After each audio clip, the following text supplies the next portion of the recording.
Ayun guys, yung lubog ganiya oh. Lalim naman tubig dito guys. Yan, naglalakad ako muna. Kasi yung gaya ng motor natin. Ang lalim ganun ng umaga guys. Ngayon lang hapon na wala ng tubig oh.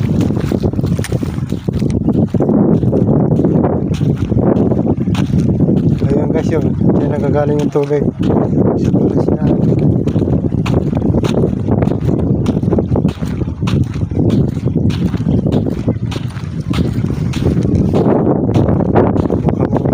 Guys,